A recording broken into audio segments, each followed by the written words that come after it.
a Clearly production. Let me explain. There goes that bell. I was going to start this off with this long, drawn-out intro, but we're going to get straight to it. Let me explain. Welcome and thank you for coming, being here. Good looking. Thank you for watching. I have a special guest, very special. I'm going to let her introduce herself, but I'm going to give you a little bit of history. We've known each other for like 30. For like 30 years. Yep, a little over 30 years. So those are friendships that you keep.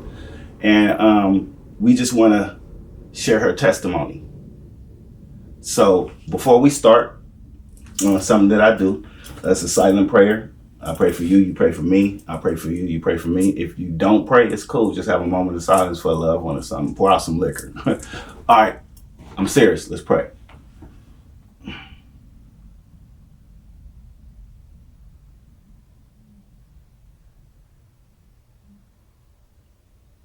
All right. Amen. So we're going to start this off. What's your name? My name is Tamika Zimmer. Okay. And where are you from?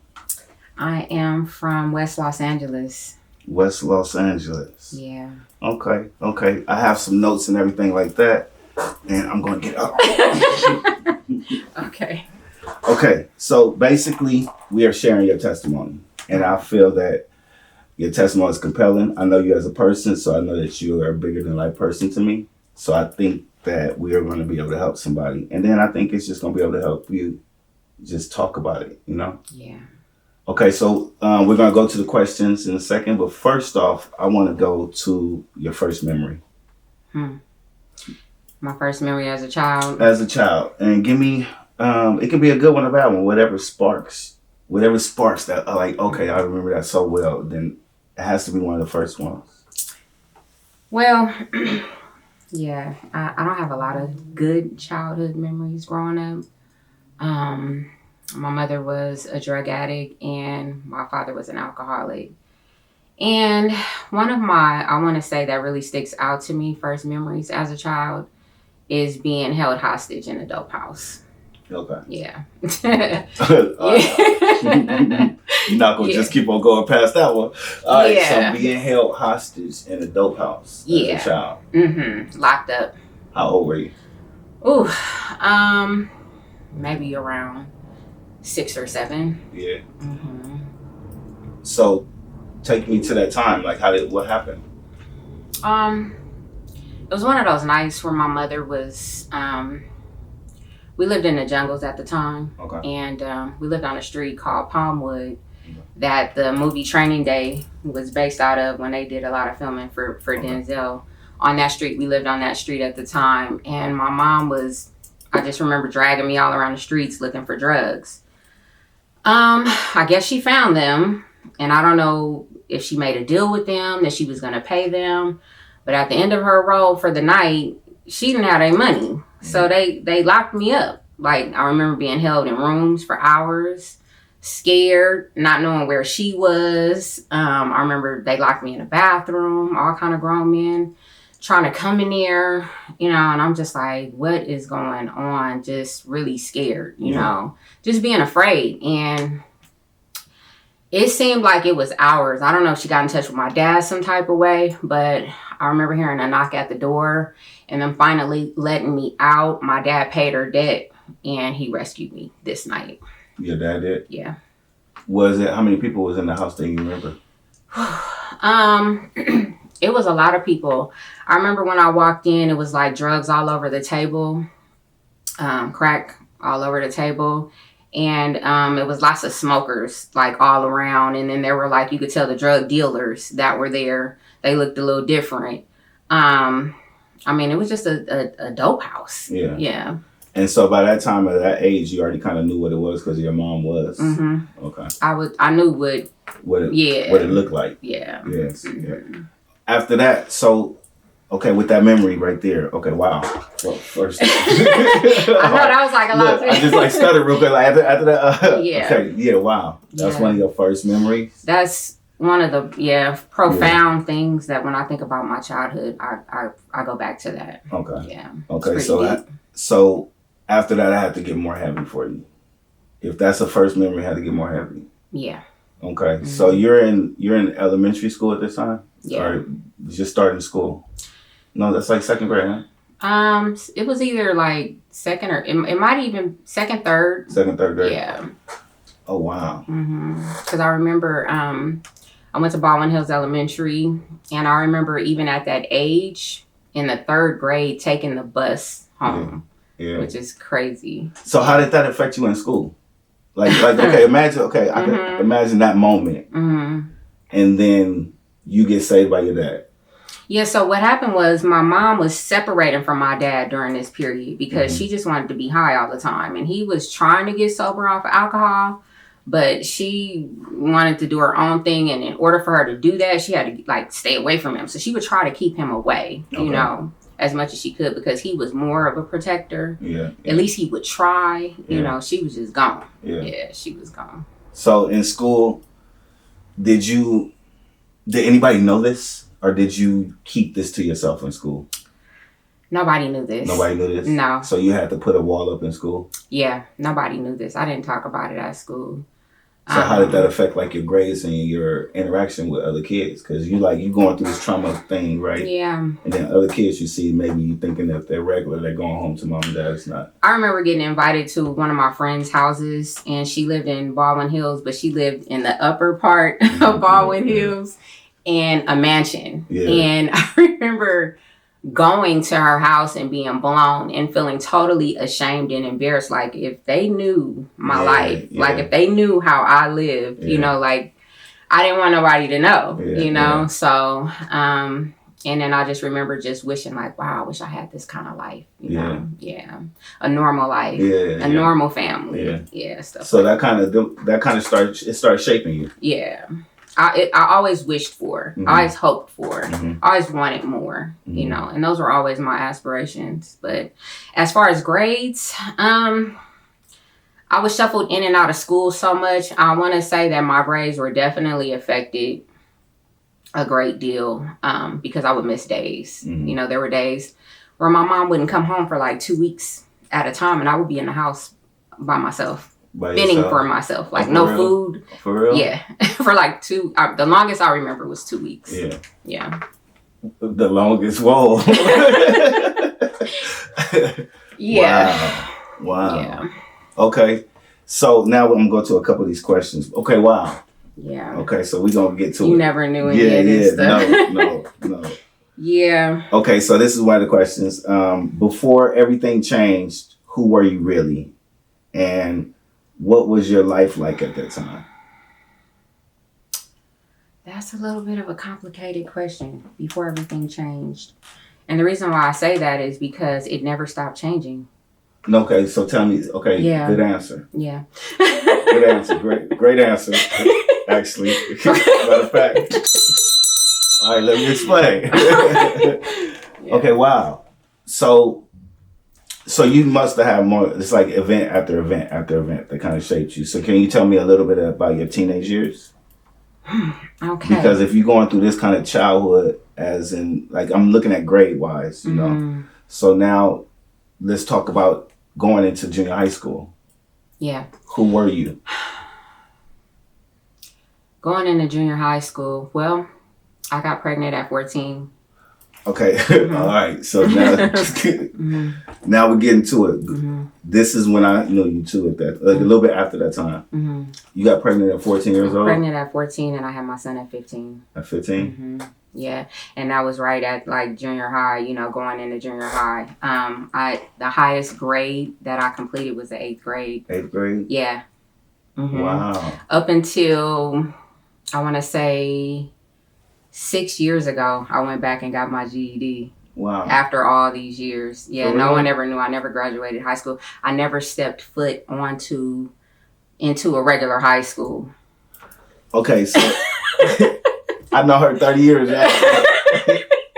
When I was in high school, I thought she was in high school. Well, what happened was, yeah, I know you guys were going, but I wasn't going. So I met our friend we know, Shug. Yeah. And I had checked myself into Hamilton's continuation in the back, right? And Shug went there. I don't know why he was there. But I checked myself into that school in the back. But I already had my baby because I couldn't go to school all day with everybody else. Yeah. And I went there for a little while. However, the principal there was wild. She would, you know, if somebody would do something, she would like shut the whole school down and hold you back. You know, after time, I'm like, I can't do this. I got a baby at home. I got to get back home, you know. So that didn't last long, me going to that continuation. I was trying to catch up with everybody else from the 8th grade, and it just didn't work out. So I ended up having to drop out. Wow. Mm-hmm. Wow. Yeah. So, but I continued to educate myself, though. Yeah. That's what people didn't know. Like, I you know, I stayed in the dictionary. I stayed learning words. I stayed reading. Mm-hmm. Just educating myself on, I always been like a sponge. I always wanted to know. And I always wanted to be smart. Yeah. You know? Yeah. Yeah, so. Well, I mean, it's for example, I stopped at Hamilton at 10th grade. Okay. After 10th grade, I went to Crenshaw. No, it was a little bit of time, and then I ended up on Crenshaw. So Hamilton, I went to New York with my brother. Mm-hmm. But 10th grade, though, too. I didn't go to school. That was it for you? Uh-huh. Yeah. Okay. Yeah. I didn't know that either. See? Yeah. That's so crazy. You be like, you know, you think you know. So, you think you know, but you really don't know. Yeah, right? It's a lot you don't know. Yeah. So I want to talk about you being a young mother. Mm-hmm.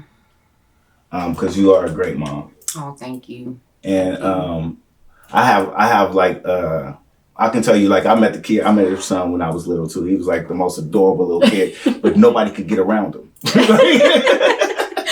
you mean? Explain that. He used to be like this. He couldn't play with everybody. Okay. That's funny. There's too much going on. Okay. Yeah, this little moment. Remember that. Yeah, this little moment. Like, he'll come out and do the little rap because everybody used to love that. Yeah. But I was so intrigued. Like, this little kid used to rap Bone Thugs and Harmony. I was so intrigued. Like, he was like the little freshest little kid. Yeah. He was a toddler. Yes. Yeah. And he knew all the words. Yes. That's crazy. All right. Tell me what is it like being a teenage mother? And I was a young teenage mom at that. You know what? I kind of just dealt with my cards and just did what I had to do. I never really in that moment thought about it. It's not until like I tell somebody and the look on their faces that makes me be like, wow, that's really crazy, right? Yeah. It's not until those moments like this that I'm like, yeah, that's wild, right? But while I was living it, I was just doing that. Like, I was really just living it, just doing what I had to do every day to survive. Because at that age, I had my own apartment. Mm-hmm. When you weren't even old enough to get an apartment. I had to talk myself into these situations in order to survive. My mom was still on drugs. Mm-hmm. My dad was still trying to get his life together. He was in and out. But for the most part, now I got this child and we need a place to live. I got to figure out how to support myself, but I wasn't old enough to get a job. Yeah. So, because I didn't know. I had no idea. I had no idea that all that was yours. Like, you know what I'm saying? Like, when I say all that, the responsibility. Like, we knew you had a kid, but we didn't know that. We didn't know that when we leave, like, maybe your mom wasn't off of everything and was there for you. It really wasn't. You know what I'm saying? It was really you was there for her and you was there for the kid. You was there for the bills. And so when you say you had to do what you had to do. Yeah. That's the sad part, yes. Because, and I could talk about it now because I'm no longer this person. I've had to do a lot of things. And for me, the things that I had to do that were wrong in life or that I felt bad for in life were to survive. Mm-hmm. My entire life has been survival. Mm-hmm. You know what I mean? I got to pay my rent. My baby needs clothes. The light bill is due. We need food, stuff like that. That none of my friends had to worry about. These weren't considerations. While everybody wanted to come to my house and hang out, I'm like, my rent is due in 2 days. I got to pay this, So my worries weren't like everybody else's. So, it led me to, I sold drugs. Mm-hmm. I would deal with guys and they would give it to me, and put me on. And I remember the first time that a guy did that, put me on, gave me some drugs, and I didn't know how to cut it up. Mm-hmm. So guess who I went to? My mom. I'm like, yo, mom, I think, what I'm saying? This is too, like, I'm giving up too much. What I mean? And I need to sell this. My rent is due. Because she would always come in and out. She would come and visit me and the baby and stuff like that. Try to get what she can get and then get on, And during that process, I was still trying to save her. Because that's a whole nother story. This whole time, I've been trying to save my mom, right? You know, try to get her off drugs or try to wake her up, you know, so to speak. But she would always run back to the streets. But on this particular occasion, I was desperate and I needed help. And wasn't nobody there to teach me how to do this. Mm-hmm. So I remember coming to her like, look, I know this is what you do. You know what I'm saying? Is this too big? You know, I need to sell this stuff and I'm giving away too much. So, you know, she, in the process of helping me cut it up, was stealing it from me. So then that was a whole nother problem. Yeah, not a very nice story, but that was the story. I was about 15. About 15 years old? Uh-huh. That's survival though. I mean, that's when you do say, you know what I'm saying, you have to get it on how you live, because that's what you're saying. So and you can't really fault that part of it, because then we go back to your first memory. Look, like this is from a child. Like this is what you're saying. So that was like, yo, having to go get it. Like if somebody's father was a robber, that's what they seen. They gonna start robbing people because they think that that's what they can do. You know what I'm saying? Yeah, I guess I didn't know anything else. Yeah. I didn't. Yeah. And that's all I seen. You know, especially living on that street. That's all. I mean, it was popping over there. Yeah. You know, my brother, you know, he ran off. You know, I had two older siblings, but I was a baby. My older sister, she went to Texas to stay with her family. And then my brother, he turned to the streets, you know, became a gang member and, you know, started selling drugs and was in and out of jail a lot. So it was just me, the baby, you know, left to kind of fend for myself. Yeah. I'm never happy about that part. Yeah. The things that I've had to do to survive. I've never had to sell my body or anything to that degree. But selling drugs, I started doing hair. You know, all my homeboys would come to the house and I would start doing their hair, you know, braiding hair. And that's what kind of kicked off my braiding career. Oh, yeah? That's when that was around that time, too? Yep, around that same time. So I developed a skill for myself, and they all needed their hair done. You know, everybody was into rapping at that time. So, you know, they wanted to be fly, you know, go to the club. I don't know how we were at the club, but we were there. And, you know, and so, I would do everybody's hair, and they would pay me. Yeah. So that was a good way that I was making money. Clearly. And then you had the spot. This episode of Let Me Explain is brought to you by Chosen. Chosen by God, worn with purpose. More than fashion. This is fashion in motion. Faith made us different. Purpose made us chosen. Walk bold, stand faithful, live chosen. Now back to the episode, Brother Romeo. Okay, so we're going to talk more about motherhood. Okay. And what kind of advice through this, too, would you give a young mother that's been through this kind of situation? Maybe worse. Maybe not even this bad. You know what I'm saying? Because when I say bad, it is bad. Because I'm your friend. It's like, oh, like, my nigga, for real? I want to be like, yo, give me a hug. Like, yo, show up. But you're a strong person. And you don't throw that off, which is awesome. You know what I'm saying? So that's very important. Where your strength come from, where you going, you know what I'm saying? Like, where'd you pull that out of? You know what I'm talking about? That's a deep question. Yeah, where, like when you woke up, like, nah, not me. Right. You know and it's crazy that I got the chills. Yeah, it's because you just embodied me right now. And that is literally how my life was. So I never was the woe is me person. Like, oh my God, this is my life. I'm so sad. That was never who I was, right? So every day that I woke up, whatever my life situation, circumstance was that day or that moment or whatever was going on, I'm like, all right, gotta get up, gotta figure this out. You know, I gotta do this, gotta take, you know, but, you know, I always had a program for my son, you know, get up, give him a bath, get him dressed for the day. You know, I would hang out with my friends or I would hustle and make money, but it was like a real program, you know, I was young. So, you know, I would have times where we would party or, you know, have company over, but then at a certain time it's over, everybody got to go. And a lot of times people thought that my parents lived there and just weren't home because I would tell people that. I would tell people, well, you guys got to go. You know, my mom is going to be back. But there was none of that there. You know, my mom would step in and out on a visitation. But, you know, that was my apartment. That was my house. I lived there. But for everybody else to kind of have like boundaries to this is not no 24/7 thing, I would have to just kind of allude to my parents are going to be home. Yeah, but that never happened. Yeah.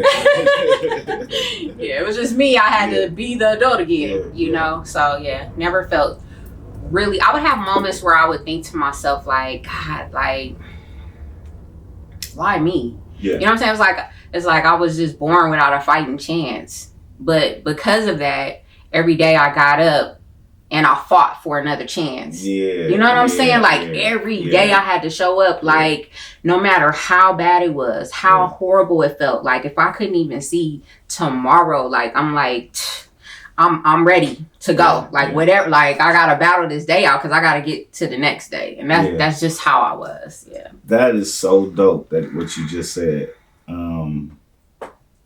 I felt like I didn't have a fighting chance. So every day I had to fight for another chance. Yeah. Wow. that was like poetry and scriptural. Nah, that's real. Yeah, that's real. I'm using that as a soundbite too. Like, yeah, really what it was.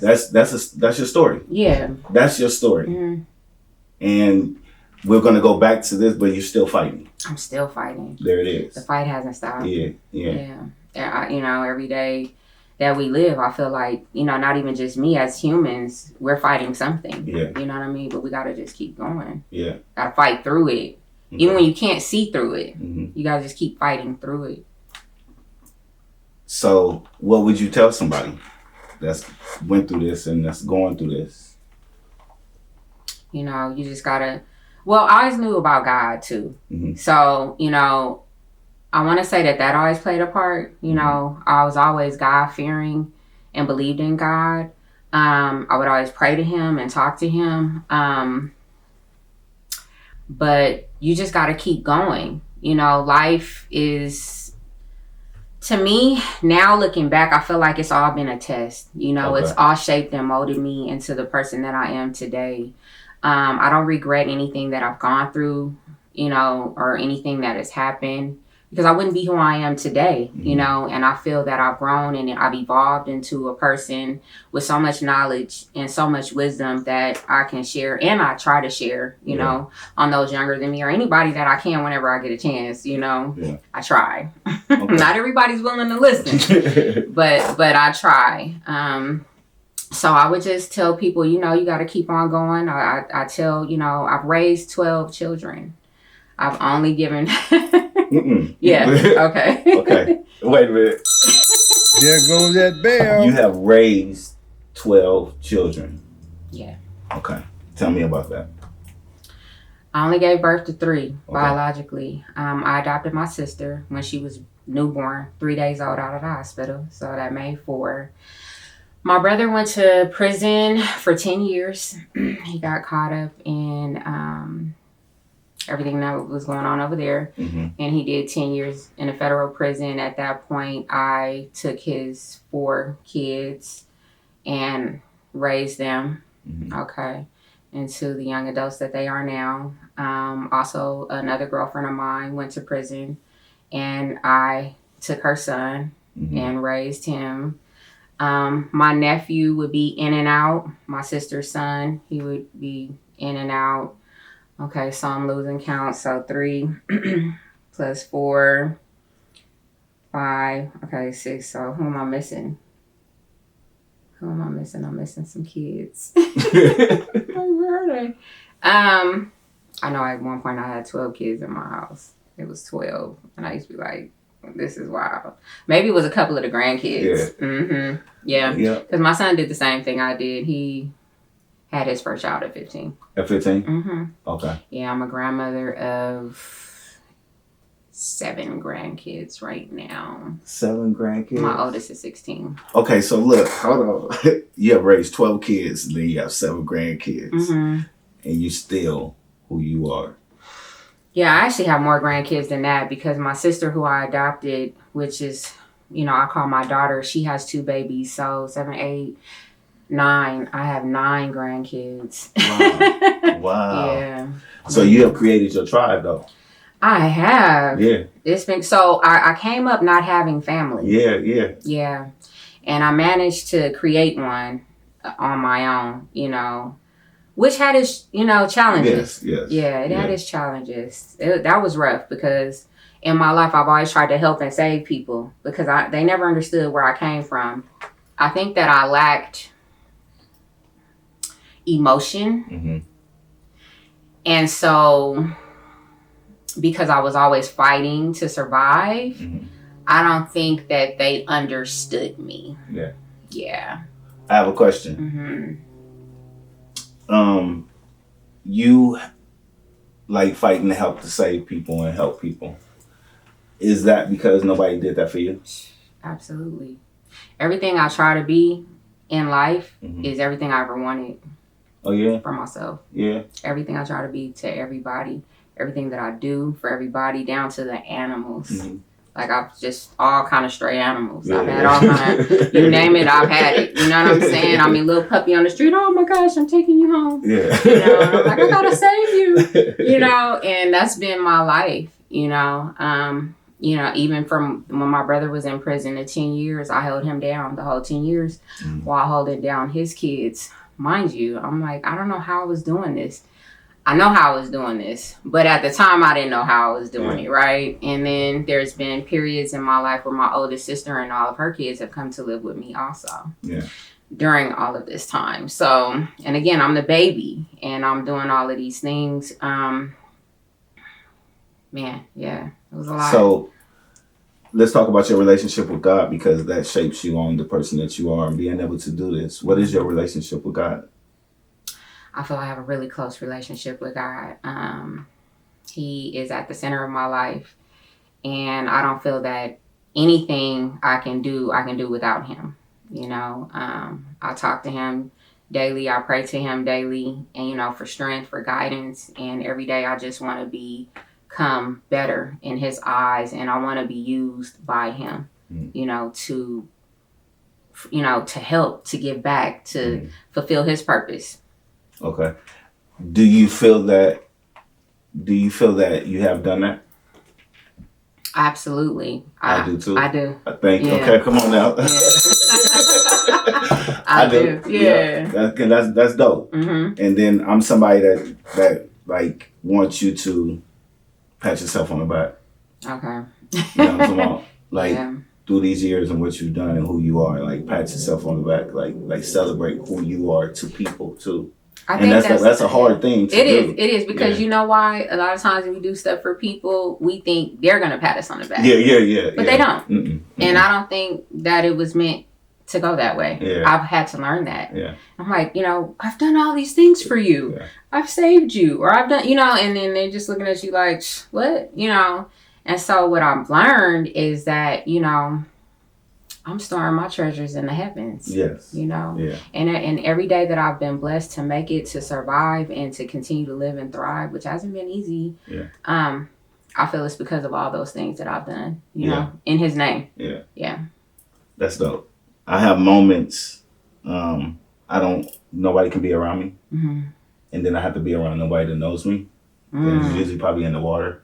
Okay. Where I'll just laugh and pat myself on the back and be so excited and happy just because I helped a homeless man or something. Or Wow. just like really, and I feel so overjoyed. That's dope. But you can only have that with yourself, huh? Because how could you? Yeah. Yeah, no, it's That's just, crazy. Yeah. Yeah. Mm-mm. I don't want nobody to see it. Mm-hmm.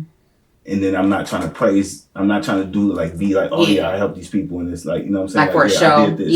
Yeah. So nobody sees it. Mm-hmm. And it's dope to me like that. You know That what I'm is talking about? dope. That Yeah. sounds dope. Yeah. It sounds like you can really live in that moment. Yeah. And that gets me to helping people through God with no judgment or nothing. I'm helping them. Nobody understands why I do this. Mm-hmm. And it's a self-fulfillment that I'm walking in his purpose. Yeah. It's like a joy like no other. Yeah, so if you don't give that, if you don't get that to yourself, God wants you to be able to be praised too. Like God, that's to keep you going and keep you like, okay, you did that, son, or you did that, daughter. You know what I'm saying? Now, I don't really get that from people, right? And that's been hard, because I feel like a lot of times I've given my life for people, almost to the bare nothing, right? I was going to ask you a question. Let me see. How do you feel when you try to help someone and it doesn't go the way you thought it would? or it doesn't seem like, you've given that help or you've done this and it didn't work out the way you thought it would? How do you deal with that? Now, Mm-hmm. pray on it. Mm-hmm. I'm real spiritual now. Mm-hmm. I don't let things hold on no more. Mm-hmm. I know there's so many people I gotta help. I know there's so much more that God has in store for me. So now I just pray on it and leave it to God. That's why I do the ocean a lot and a lot of alone time meditation. I'll leave it in the meditation world of me praying and talking with God. Mm-hmm. I don't expect nothing when I'm helping no more. Right. I used to. Mm-hmm. And it used to get me upset. Mm-hmm. And then that'll drive my emotions. You understand what I'm saying? So you help, when you say you don't expect anything, explain. I'm helping, you know how people say I'm helping out the kindness of my heart? Mm-hmm. I am really helping out the kindness of my heart. I don't care what you say. I don't care if you don't want it. I don't care if you throw it away. I don't care if I'm even telling you something and it's something that I feel that it's like really gonna help you. Mm-hmm. I don't care what you do with it. Okay. As long as I got it out. Yeah, you did your part. Yeah. So and you're okay with that. And yeah, you're I'm good with that. Yeah, I'm good. Yeah. I'm good because now I'm understanding people. Did it take you a minute to get Oh that? yeah, it's just January 10th of last year. All right. Day. Okay. That was the day. Yes. Okay. Yeah, and I've been a Christian for a while. Mm-hmm. I gave my life to God 13 years ago doing this. Okay. And then stopped. But just this last year, January 10th, so it's probably like a year and 4 or 5 months, and very serious. I know the date. What happened? That's when I gave my life totally to God, Oh, okay. my last time. Okay. In between the 7th and the 10th. And the 10th, I was just like, I was free. And it is an overnight thing. But it took so long. I'm 49 years Your old, so journey. it was not overnight to what Yeah. people is. I just answered the call and like gave my life to God, and I understood it, like what it is to help somebody Mm-hmm. with no nothing. I went on a whole apology tour, and I just apologized to people that I even just felt bad about, that I've never Yeah. even done nothing to. Wow. People was like, he something wrong with Terrence, something Okay. wrong with Romeo. Okay. I got so many of that from my old friends. Yeah. Like, what's wrong with him? Yeah. And it's like, I'm gonna see you one day, and Mhm. you're gonna see it's nothing wrong with me. Right. I'm good. Yeah. I I'm may good. want to apologize for your thoughts. Right. Okay. But I'm Yeah. understanding a different kind of life that Jesus walked. Mm-hmm. Like I'm so focused on the disciples. Mm-hmm. The New Testament is testimonies like this Okay. of Jesus Christ. Mm-hmm. So those are all people that walk and seen that, and it's not God talking, it's the people that seen it. So it's like these are testimonies of us too. Mm-hmm. So if the Bible, this is what I tell my kids, and I stop right here because it's about you. Okay. Because I'll get it going. If the Bible kept on being written, Mm-hmm. and it's still written in today's time, like Right. after Revelations and Jesus is going out, but if it's still being written, I want to be written within. Okay. At first, I didn't want to be a main character. Okay. Just like, one of the people Jesus touched on the walk, and he started helping people, and you know what I'm saying? Yeah. That's the way to heaven. Mhm. But Jesus like, I need for you. Mm-mm. Yeah. What you don't want is what you're going to have to do. Okay. So I'm understanding that. So lean not on your own understanding, trust in God, and He'll guide your path. Yeah. Yeah. I love that one. Yep. Yeah. Yep. Yeah. Mm-hmm. And for a long time, growing up the way that I did, like I never had any parental guidance. Yeah. I didn't have I family. see that. Like, There was no one to teach me how to do this, how to run a household, or just basic principles. So that's why we looked up to you like that when we were young. Like, you know what I'm saying? Like we did. Like, you Which know what I'm is saying? wild. Like Yeah. I used to trip off of that. I didn't understand it then, but now when I talk to you guys, Yeah. which is That's how you like when I Like, talk to you guys. yeah. All of us felt like that. Yeah. It's a certain kind of respect we Yeah. have for you too. Have you seen that? yes, I have. Well, we don't But- treat you like that. and nobody else. Yeah, But yeah. why? Explain. Because of who you are. Like, you know what I'm saying? It's like this. Who am I to you? A real strong woman, Mm-hmm. for one. And it's like you like our big homely type of thing, but in a woman, like in the man format, I gotta resort to the hood. Okay. Okay, we gotta go to the hood. All right, take it back. So, in the neighborhoods, you have big homies, you have people that, you know what I'm saying, that you look up to, and you have people that like guide you through a little way. Mm-hmm. You know what I'm saying? You have people that's really, really cool along the way, and you have people that's really attached to you. Mm-hmm. That you get a certain kind of attachment. We had a certain kind of attachment, Mm-hmm. but you had a respect level for yourself where nobody could get around that. Mm-hmm. You know what I'm talking What do about? you mean? Like, your respect was demanded. Okay. It wasn't asked for. Mm-hmm. It was demanded. Mm-hmm. You know what I'm saying? It wasn't. But not in a rude way. No. Yeah. No. But we know that you was gangster. We know that you know what I'm saying? You with the shit. Yeah. Like, don't act like you wasn't. I'm just trying to understand No, I'm saying, don't act like from you like wasn't. your Yeah. eyes, like, because it, I never really knew what you guys thought, like, that deeply. No, Like, or it's what like- did you guys see, so that's why I'm asking. It's No, we knew you had a kid. Yeah. So we knew that you had responsibilities that was different than everybody else. Yeah. You know what I'm talking about? Mm-hmm. And then we respected that. Yeah. You know what I'm saying? We knew that you had the spot that we can go to. Yeah. So we had to respect that because we couldn't go nowhere else. Where else we was gonna go? You know what I'm saying? I was living with my grandparents. Yeah. They come outside like, what is everybody outside for? Yeah. Right.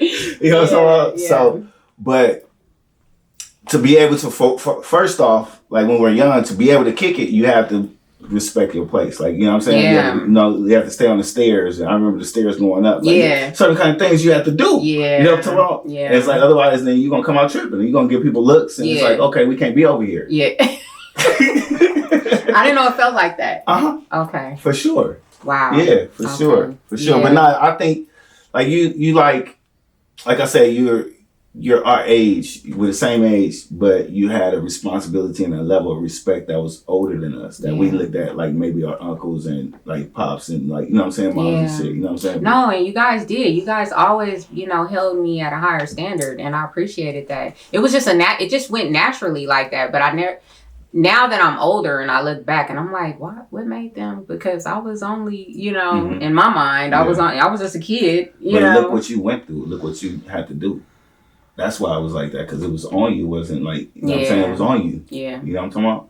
Yeah. We didn't have to know what you went through. We just know you were serious. Yeah. Like, yeah. you wasn't like the regular girls that wasn't serious. Like, you was serious. Yeah. You know what I'm talking about? Yeah. So. Yeah, I appreciate that because, you guys did respect me. And I got a lot of respect, from people just in the world. Yeah. Just, I guess maybe I kind of just walked it that way. Yeah. Mm-hmm. That's cool to know. That's a gift, though. Yeah. Yeah. It is. I'm grateful for that. Yeah, it's a gift. Yeah. Yeah. Because look how many girls went through so many other kind of things. Yeah. Growing up. Like, those are, like you just said, I had to sell my body. I just had to survive. Like, look how many had to sell their body. Yeah. Look how many other things happened to them where you being who you are, that shit ain't happened to me. Yeah. You know what I'm saying? Other things have happened. Yeah, other things have happened. Other things have happened, but, in my control, you know what I'm saying? Yeah. No. Yeah. Yeah. No. Okay, so now I want to talk about after high school, after junior high school and everything, now you're growing up with a son. Mm-hmm. How was that? Because you both kind of grew up together. We did. He was more That's like different. Right? He was more like my little brother. Yeah. Than my son, and that's different because he always says now, like how I am with my grandkids. You would have never allowed me to do that. You would have never. Do you know? Like, and I'm just like, oh, child, I'm not her no more. Yeah. Of course, as you live, you grow. You do better. You try to be better. Mm-hmm. That's the goal. Not everyone lives by that, but the goal is as you learn better, do better. Yeah. Mm-hmm. So what was your turning point as being an adult now? Because you went through all this stuff, and now you have to be a real adult. You had to be an adult as a young age, but now it's like that's all I've ever known is being an adult. I never got to be a child. Yeah. I never got to really be a teenager. Yeah. I remember being asked to prom with this guy and just feeling so unworthy of going. Yeah. I felt so uncomfortable. Like, why does he? I had a baby. Mm-hmm. I didn't know what I was gonna wear. Yeah. I never went to high school, and he wanted to take me to prom, and he was like on the basketball team, and ain't no telling what he ended up being. But I went, but I didn't go like to the after part where they went to like Magic Mountain, all that stuff. Mm-hmm. But I just remember feeling so uncomfortable. Mm-hmm. Like undeserving. Oh, for real? Yeah. Yeah. Like this is not my life. Yeah, For real? like I don't deserve to live this normal stuff. Yeah. I remember feeling like that. Yeah. Mm-hmm. And I never spoke to him again. Yeah. How long did you live like that? Yeah, for a while. Yeah. Yeah. Yeah, I just felt, because along the way, there were people that came into my life, you know, that were there for periods of time that helped me. Mm-hmm. You know, I don't want to say no one ever helped me. But in those times and moments where they did, I never felt, I don't know. It's kind of hard to explain, but I didn't feel, for one, I felt ruined. Mm-hmm. You know what I mean? Yeah. I want to say that. I felt ruined. I felt like my life, everything that I'd gone through, it was so much, it was so great that it wasn't worthy of living that regular standard, like how they were living, you know. And so I would not stay long. Yeah. I'm like, yeah, I gotta go. Yeah. Yeah. And that's a lot of times, huh? Yeah. A lot of times. Yeah. Yeah.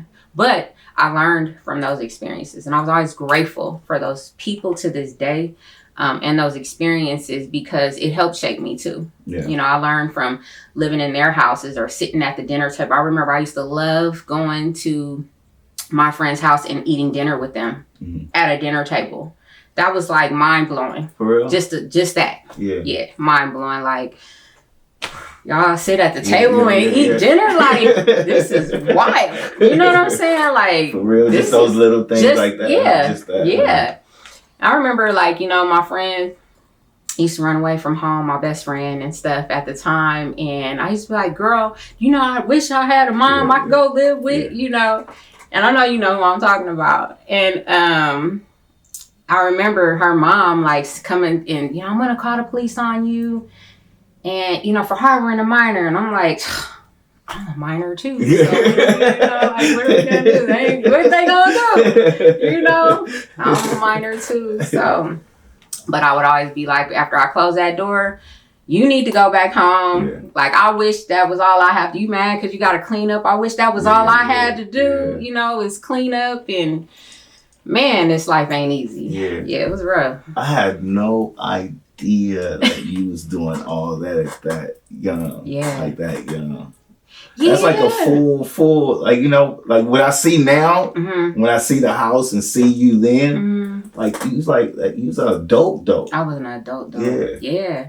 No questions asked. I wasn't faking it either. I No, was really, yeah. you know, I was really, Yeah. really doing that, really living that life for real. So how does it feel Mm-hmm. not having that childhood now? Is that what you give to the 12 and to the 9? like Your kids and grandkids? Yeah. Yeah. Yeah. I've tried. Mm-hmm. I don't feel like they've always accepted it. Now that they're getting older, they understand a lot of things. And again, I didn't have that emotion part of what I think they might have needed, because I was saving kids that, you know, were afflicted, Yes. that, you know, didn't have their parents, stuff like that, or things were going on. And I didn't know how to baby them. Yeah. Yeah. So I'm like, boom, Yeah, this is what we got to do. Yeah. You know, this was going on. This, that. I didn't have that emotion part. Oh, you know, because I didn't have that. Yeah. I never knew, you know, my mom and dad, they, you know, my mom never hugged me and told me she loved me like that. I didn't know what that was. Yeah. That wasn't a thing for me. Yeah. I didn't get that, you know. I didn't get babied. There was never, oh, you know, baby, you know. Yeah. You're hurt or something. Like, I don't, you know, nobody never taught me nothing. Yeah. Nobody never sat down, aunts, uncles, moms, and dads, and said, this is what you should do. Yeah. Imagine that, being born in the world, and then just kicking off life and just trying to figure it out on your own. And a lot of times having to walk right into the fire to realize, damn, that fire is hot, like burning. Yeah. Okay, I'm not going to do that again. That's how I had to learn how to navigate every day of my life, you know. And I would think about that. And I would always, you know, see other people, and I would try to talk to people about what they would have, and, you know, because I didn't have it, and I would try to be that to them, but I didn't have that emotion that, you know. So that is what, over time, that I've been working to develop. You're still in the development of that. I'm still working on that. Yeah. To be more, because now I'm doing that with my grandkids. Okay. You know, because Oh yeah. yeah. So I mean, it doesn't stop. So when you ask me about turning points, they haven't stopped. Yeah. It's always a turning point. You know, every time I get, you know, hit a wall, and I'm in a situation I don't know what to do, or I'm trying to understand why I'm in this situation, and I figure it out, that's a turning point for me. Okay. You know what I mean? Okay. Yeah.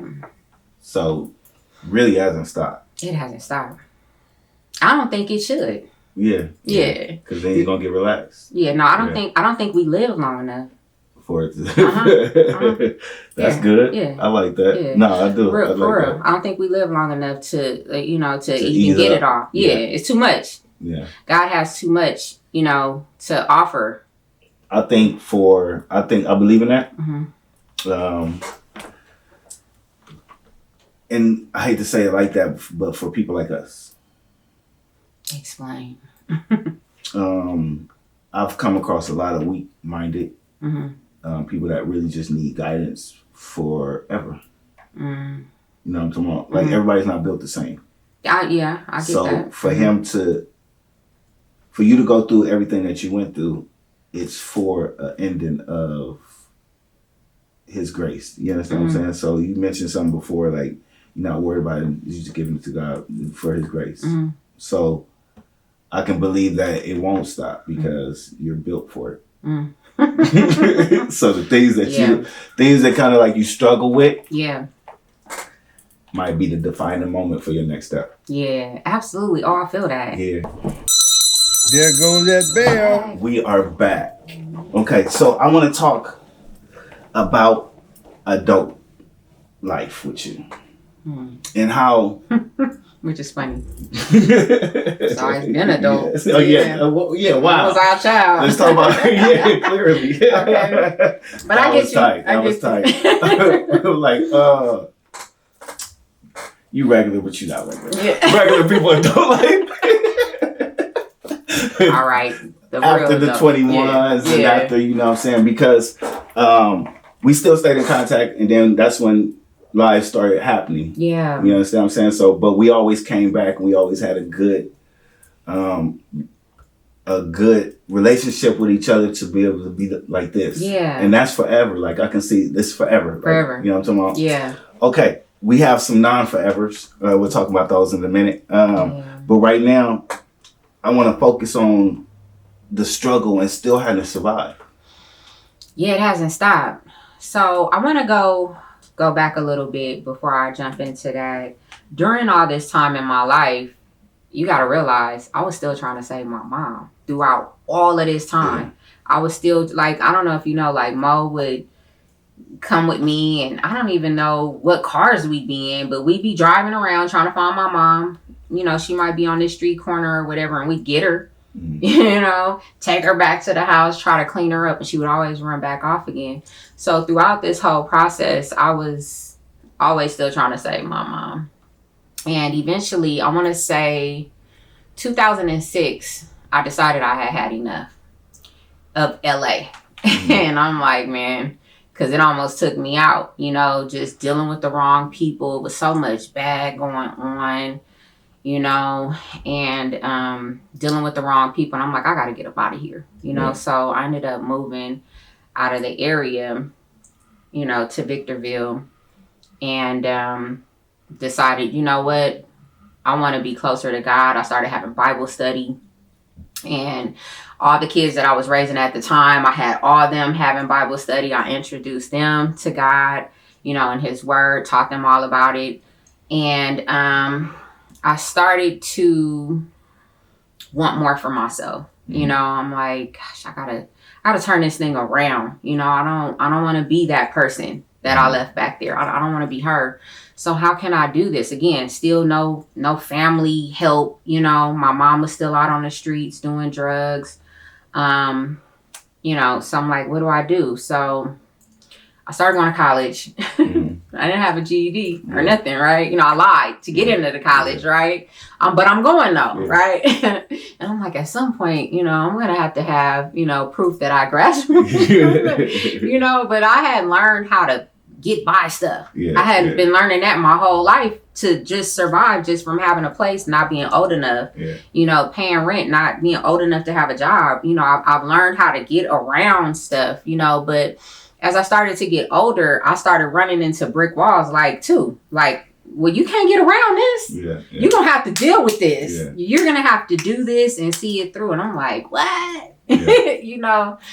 So that was a lot. So I decided I wanted to be a business owner. You know what I mean? I'm like, man, I'm just, you know, I have been doing hair for like 20 years, you know, and, you know, dealt with celebrities, you know, and that was always fun being in celebrity spaces, places, VIP, behind stage, you know, working for the stars and stuff like that. Shout out to all my peeps who, you know who you are, you know, that some of them, a lot I still keep in contact with. And that was an exciting life. Mm-hmm. But after I moved to Victorville, I was so far away, almost a 2-hour drive. So I wasn't like that close from when people needed me, you know. So eventually that kind of died down, the work that I was doing there. And I said, you know what? I'm going to start my own clothing line, you know. And I started working on that. And I came up with my own clothing line called Akima Couture, right? And I was making clothes, and, you know, I had my website, and we were doing events where we would sell my stuff at different events going on. And that turned into me actually printing stuff for other people, different garments and stuff like that. So that turned into a business called Litro Print. Okay.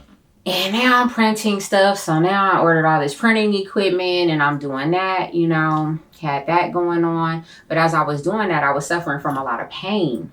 I was diagnosed with fibromyalgia, and I started getting sicker and sicker. It would be times where, like, I couldn't even get out of my bed for like a week at a time. I'm struggling. I'm in so much pain. Okay, hold on. Mm-hmm. What is that? Say Fibromyalgia. Fibromyalgia. What is that? It is a complete and terrible pain condition. Okay. Some people call it an autoimmune disorder. Others call it an inflammatory issue or a nervous system issue. Okay. So what happens is a lot of the main symptom is pain. Pain. And it's debilitating pain. Like, it'll send you to the hospital. Yeah. Yeah. Where, like all over? It'll start in one spot for me, and it'll spread like a wildfire all over. Yeah. So, you know, if it starts in my hands, then it goes up my hands. Now it's in my neck and my shoulders. Oh, for real? Yeah, you know, my legs will hurt, you know, they'll be feeling like somebody's lighting my legs on fire, you know, like, like I could be in just tears, crawled up, balled up, like I can't move, just pain. And then fatigue, you know, where I just hardly have no energy to hardly move or do anything. So that started affecting me a lot, and the doctors couldn't figure out what was wrong with me until one doctor was like, I think you have fibromyalgia. So that was my first diagnosis. Okay. Yeah. From there, and how long ago was that? That was, I want to say, like 10 years ago. Like 10 years? Mm-hmm. Okay. About 10 years ago when I got that diagnosis. And the doctor looked at me and told me, he said, there's no cure. And I'm sorry to tell you, it's only going to get worse. Yep. And he's like, I'm going to give you some pain meds, but one day you'll come and these won't work. Oh, yeah? Yep. He said that back in the day, they didn't have a name for it. Because I'm like, what is this? I've never heard of it. Yeah. He's like, there wasn't even a name for it. He said, in fact, women were coming in complaining of the same symptoms. The doctors thought they were crazy. Their families thought they were crazy. And they would literally kill themselves, commit suicide, because nobody believed what they were going through. And because there's no test you can take that says this is what you have. Yeah. So, you know, so now I'm at home and I'm not this active person that I used to be, because I'm like, get it done. I'm doing this. I want my house a certain way. I don't need, need help. I'm not the I need help type of person. But now I need help. I'm getting to a point where it's like the only thing that I could depend on truly was myself to survive and get things done. And now I'm struggling with that. Yeah. Oh. Yeah. That was a different turn, Because that's a struggle that you can't. Well, if I can't depend on me, then because you've been able to depend on you this whole time. Yeah. How did that feel? Yeah, I need a dictionary because I need a new word. I need a new word for that, and I'm heavy on that. Yeah, I probably will go find one when we leave here. Yeah, for sure, because I don't even know how to explain what that felt like for me. For real. My world was crashing in because if I can't depend on me, Yeah. who can I depend on? Mind you, I've always been a believer, but it went beyond this to the point where it got so bad and I started getting so sick that I couldn't do nothing but turn to God. Yeah. Right? Yeah. And I'm like feeling like that was the point. That was the point. Yeah. Like, Yeah, girl, see. you've been thinking you've been doing this show all this time by yourself. Yeah. So then I started So to come God to that. set you down. Man sat me down. After that, I started having trouble on my heat press, pressing up orders, you know. And I'm like, man, my back, you know, I was having back problems. And it got to the point to where, you know, my back would go out for a few days and then it snapped back and I'll be okay again. This time it went out and it didn't snap back. Oh, I couldn't sit up. I couldn't move. Yeah. It got to the point I couldn't feel my legs. Had to call the paramedics. They had to literally get approval to give me a fentanyl shot to move me out of my bed, down the stairs into the ambulance, where I was rushed to the hospital and I had to have emergency spine surgery. So I have titanium plates and screws in my back, holding my back together, and it failed. So I got nerve damage. I can't walk far. I can't stand long. And my life was just, I'm like, what? Mind you, I had learned how to do all these things with my business. You know, I'm printing. I got my own clothing line. I'm helping people with their clothing lines. And now I can't do nothing? What are you talking about here? And I literally self-taught myself how to do all these things. I wasn't no designer. I had to learn how to get on the computer. When I got the equipment, I'm like, I'm about to start just printing stuff. I had to learn how to work the equipment. I'm like, oh, they didn't tell you that, right? So I managed to do all these things, but then I just felt like God was like, yeah, you good, you great, but I'm greater. But I'm greater. You good, you great. Yeah, but I'm greater. Yeah, so none of it, I don't want to say I didn't succeed, because I do very much feel like I succeeded. I was doing great. So I'm still going through that. It didn't stop there. So now, you know, back pain, all that, whatever. So now I'm like, you know what? I'm going to start creating some products to help with pain, because the pain meds and the pain pills and all of that stuff, I had friends that were gone off pain pills, and I'm like, yeah, this ain't about to be me. And I've seen too many people lose themselves off of pain meds. So I'm like, yeah, no. So I started creating products for myself in the kitchen, using like CBD and herbs. You know, I was just in the kitchen boiling stuff and, you know, with herbs and putting stuff together. I started making bath bombs. I started making pain oils, pain creams, and all these different things. So I'm like, you know what? I can help people with fibromyalgia. You know, I can help people, you know, rub this on. I mean, it's amazing products. And throughout, while I was going through this, I had moved my mom back, you know, from LA. She had been there for a while. She was real sick. She was on her deathbed from her heart. She had did so much drugs that her heart was so bad. My dad was also living in the house too. I brought them both out with me to live in Victorville. Oh, you did? And I had been taking care of them. My mom and my dad. After all of this? After all of this, I took care of my mom and dad. And my mom ended up just getting real sick with her heart. I fought. So I had spine surgery. I couldn't even hardly get out of bed anymore. And I'm like trying to get up to go in her room and check on her to make sure she's okay. Give her her meds. And it was a mess. It was crazy, like in my house at that time. I'm like, I'm on a cane. I had a walker. I had to learn how to walk all over again. I'm like, okay, God, enough. Then my autoimmune disease started causing me to have wounds on my body that wouldn't close, and they would just bleed out. Oh, for real? And I was embarrassed. I didn't go out. I didn't go nowhere. I would have to have help to patch up the wounds. They wouldn't heal. I'm like, what's wrong with me? I'm dying.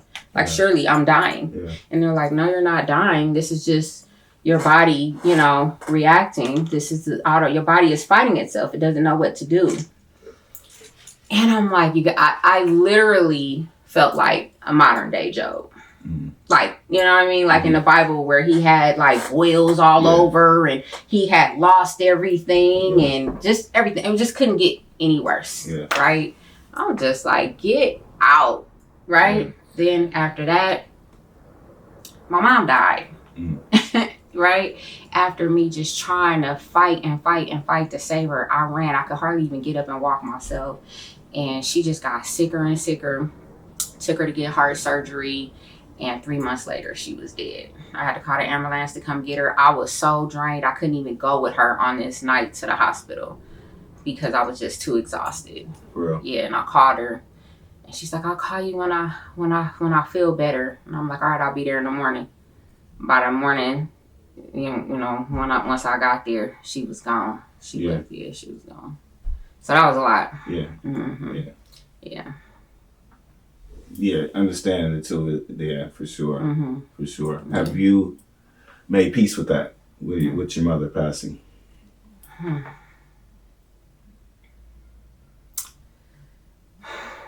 don't know. You don't know yet? Yeah. I don't know. When I think about it,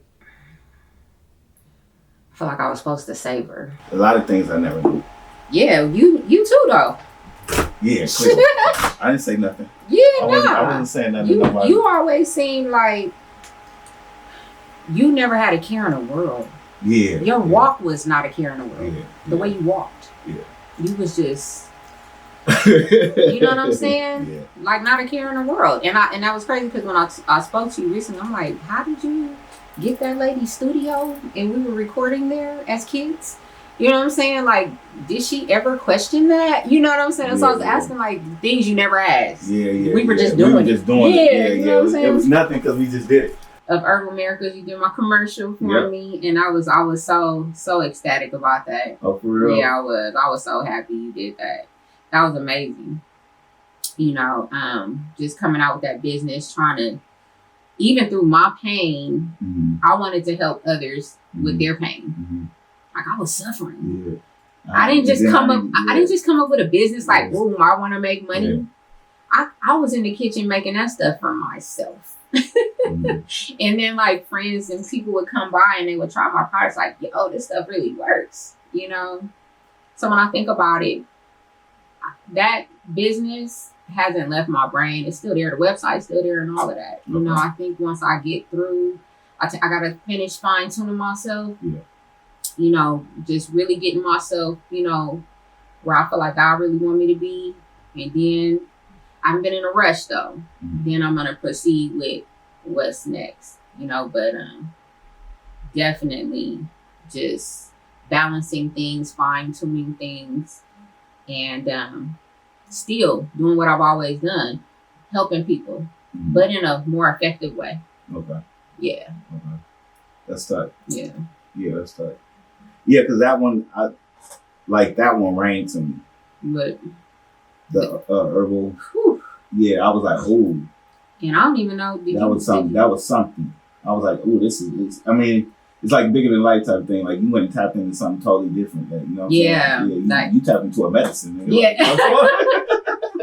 For real. Yeah, like for real. And it worked. It worked. I used it. Yeah. You filmed yourself. I remember I saw you posted it. And you know, yeah. He would say, like, people in my house would fight over the creams. I'm on cream. They come steal your cream. Like, that's how much the cream worked. And then I didn't know that the cream was helping people with eczema and skin problems until they would call me and tell me, like, did you know this cleared up my eczema? Did you know that? I'm like, what? I didn't know all that. Let me add that to the list. So, you know, I was really researching, you know, herbs and taking herbalism classes. I went to Honduras for 2 weeks by myself.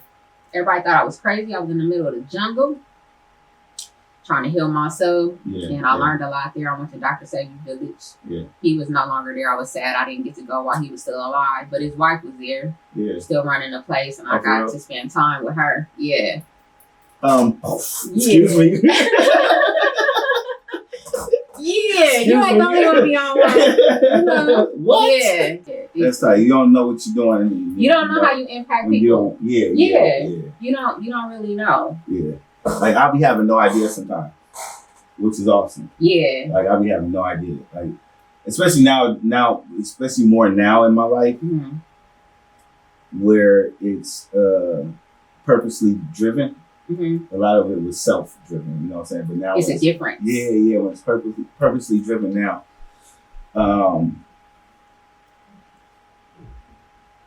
I like Expect what? for people to be drawn to me through God and want to know about God. Like, I expect that from somebody. You waiting on it Yeah, now. yeah, Mm-hmm. yeah. It's like, okay. Because you figured out what your purpose is. Mhm. You got it. Yeah. So you know that it's coming. You're Yeah. just waiting on it to show up how it's going to show up. Mm-hmm. And then when it shows up, you're ready to serve Yeah. and deliver, right? Yes. And that's a beautiful thing. Yeah. Yeah. Yeah. Yeah. Really. Mhm. Yeah. Really. And it closes me off, though. Why? It closes me off because everything is worldly now. Yeah, this month, I've got a procedure where I have to get a loop recorder implanted into my chest to monitor my heart. And then they're also going to go in and close up the hole in my heart also this month, at the end of this month. So I have those things going. So when you ask me what's next, right? Right now, I had to realize that it wasn't me this whole time. Like, it was God. There's no way that a little girl could have made it. And I want to say all these years, because I was still just that little girl all these years. You know what I'm saying? Just holding it and carrying it. You know what I'm saying? Just running through life, just carrying it. You know what I'm saying? And I think that he was telling me, it's okay. Like, you need to just chill. Yeah. Like, yeah, you could do this and you could do that. You know what I'm saying? But at any given time, you can also not. Mhm. You know what I'm saying? At any given time, you can also not be here. I lost 10 people. Very close, family and friends. You know what I mean? And coming up for me, my friends became my family. You know what I'm saying? So when I lost any of them, it was like really losing my family for real. You know what I'm saying? So that affected me a great deal. You know, so now I don't feel like I'm in a rush to do anything right now. The only thing that I want to do is share my story in hopes that I can help another person, you know, by, you know, how I made it through, how I could have done better, you know, different choices I would have made, taking better care of myself, better care of me, finding balance, because you can't just give till you have nothing left, you know what I mean, to anybody or anything, right? And I ran myself like that, you know, to almost death. I could have died, you know what I'm saying, a few months back. Literally not even be here no more. They're in the hospital like most people can't talk anymore. Most people can't walk anymore. I lost partial hearing in my ear. I have a constant ring in my ear that won't go away. It's in my head that just, they said will never go away. I need glasses. It messed up my vision. I had perfect vision, you know what I'm saying? But I'm still blessed to be here, you know what I'm saying? And every day that I'm here, I just want to be used by God to just be better and help fulfill his purpose in the world. I'm ending it right there. Awesome. Well, thank you for watching, and you know how I end it. All right, then.